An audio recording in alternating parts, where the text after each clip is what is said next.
Hey, hello guys. In this video we are going to learn the static nested class in Java. Okay.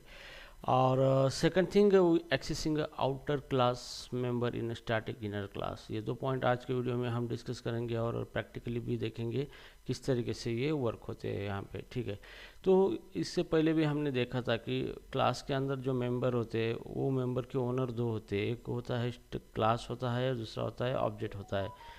जो भी member हम static declare करते हैं वो class से belong होता है और हम क्लास का इस्तेमाल करके उसको एक्सेस कर सकते हैं।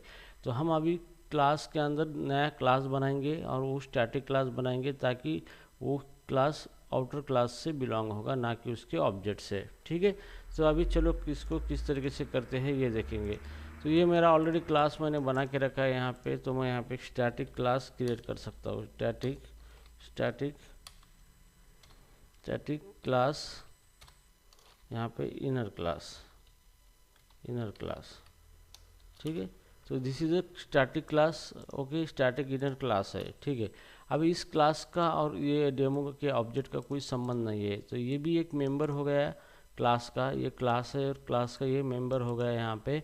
अब इसको हमने स्टैटिक लगाया है, मतलब ये जो क्लास है ये किससे बिलोंग हो गया? डेमो क्लास से। अब इसको एक्सेस करना है तो हम डेमो क्लास के नाम से ही एक्सेस करेंगे, हमें इसके ऑब्जेक्ट की कोई आवश्यकता नहीं है इसको एक्सेस करने के लिए। ठीक है, तो हमने यहाँ पे क्लास बनाया स्टैटिक क्लास, और इसके अंदर हम मेथड लिखते हैं यहाँ पे, जैसे कि पब्लिक वाइड, यहाँ पे स्टैटिक इनर क्लास यहाँ पे स्टैटिक, इस तरीके से हमने मेथड लिखा है यहाँ पे।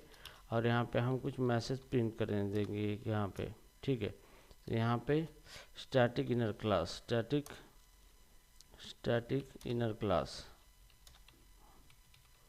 ठीक है, इस तरीके से हमने यहाँ पे ये इनर क्लास बनाया है यहाँ पे, जो कि आउटर क्लास के अंदर है यहाँ पे। ठीक है, अब इस क्लास का इनर क्लास का हमें ऑब्जेक्ट क्रिएट करना है, तो आउटर क्लास के ऑब्जेक्ट की कोई आवश्यकता नहीं है यहाँ पे। ठीक है, तो इनर क्लास का ऑब्जेक्ट क्रिएट करेंगे, जैसे demo D is equal to demo D dot inner class का in is equal to new demo dot inner class. ठीक है, इस तरीके से हमने क्या किया है, ऑब्जेक्ट क्रिएट किया है। Okay, demo dot inner class का यहाँ पे रेफरेंस वेरिएबल इन डिक्लेयर किया है और न्यू ऑपरेटर से कॉल किया है कंस्ट्रक्टर, जो कि इनर क्लास को हम एक्सेस कर पा रहे हैं क्लास के नाम से। इसका मतलब ये कौन सा है? ये स्टैटिक क्लास है इनर क्लास, क्योंकि इसको हमने एक्सेस किया है ये डेमो के नाम से, क्लास के नाम से। ठीक है, तो ये डेमो हमारा क्या है? आउटर क्लास है, तो इस क्लास के नाम से हमने इसको एक्सेस किया है, तो ये अभी क्लास मेंबर हो चुका है। ओके, तो यहाँ पे इनर क्लास का ऑब्जेक्ट बन चुका है, और अभी हम इन डॉट, इसकी मेथड है यहाँ पे इट्स इनर क्लास स्टैटिक, ये मेथड है। ये मेथड अभी हमने कॉल किए यहाँ पे, ये इनर क्लास की मेथड। ओके, ये मेथड। ठीक है, अभी हम देखेंगे आउटपुट में उस मेथड के अंदर जो लिखा था वो आया है या नहीं आया है यहाँ पे।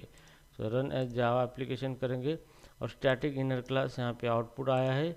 यहाँ पे स्टैटिक इनर क्लास हमने लिखा था इस मेथड के अंदर। ठीक है, तो इस तरीके से आप ये स्टैटिक क्लास इनर क्लास या नेस्टेड क्लास कहा जाता है। क्लास के अंदर क्लास आप यहाँ पे लिख सकते हो। ओके, तो ये क्लास स्टैटिक है, मतलब ये डेमो क्लास के नाम से ही इसको रेफर किया जाएगा, इसको ऑब्जेक्ट की कोई आवश्यकता नहीं है। ठीक है, अभी यहाँ पे सेकंड पॉइंट हमें सीखना था, accessing outer class member in static inner class.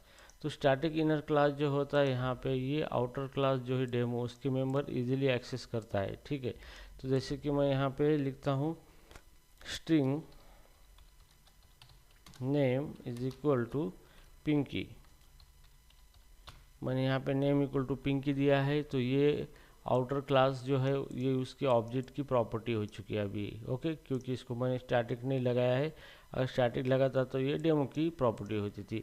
अब मैं ये पिंकी नाम इसके अंदर, इस मेथड के अंदर प्रिंट करना चाहता हूँ, तो देखते हैं कर सकते या नहीं कर सकते। तो यहाँ पे हम एरर आ चुका है, नहीं कर सकते। क्यों?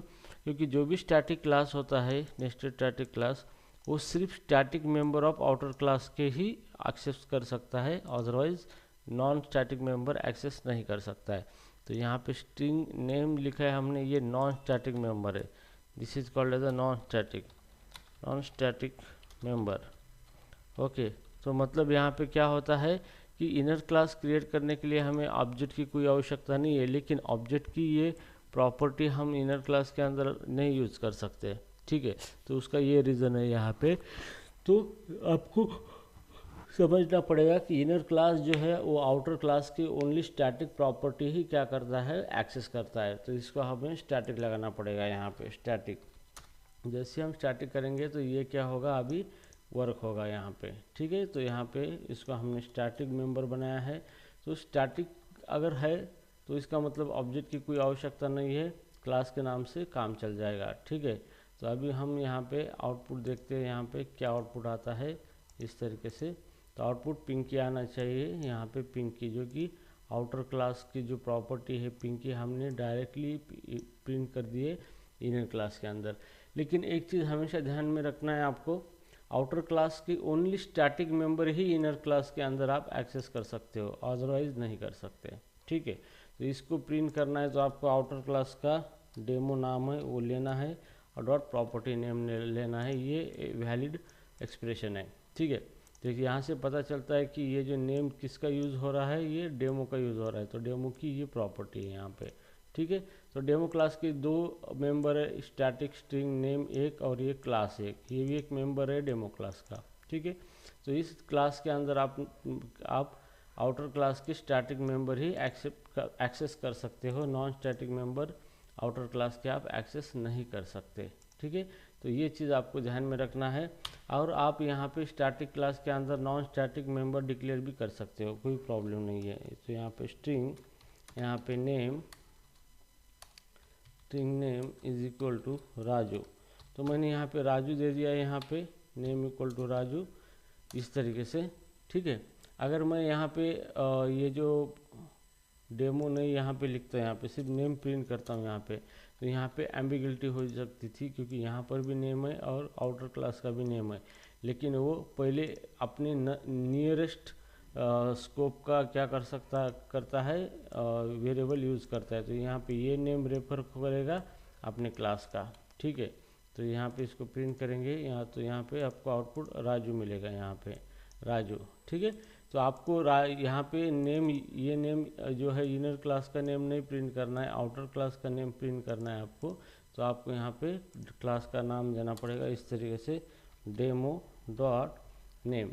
तो डेमो डॉट नेम देंगे तो ये अभी आउटर क्लास का नाम रेफर करेगा इस तरीके से। जैसे रन या जावा एप्लीकेशन करेंगे, यहाँ पे आएगा पिंकी आएगा यहाँ पे, ठीक है। अगर आपको यहाँ पे इनर क्लास का नेम प्रिंट करना है तो आप इस तरीके से कर सकते हैं, सिस आउट, और यहाँ पे दिस डॉट नेम आप यहाँ पे प्रिंट कर सकते हो। तो दिस मतलब करंटली जो ऑब्जेक्ट है यहाँ पे इस मेथड को कॉल कर रहा है, वो ऑब्जेक्ट की प्रॉपर्टी, मतलब ये इनर क्लास का ऑब्जेक्ट की प्रॉपर्टी ये नेम।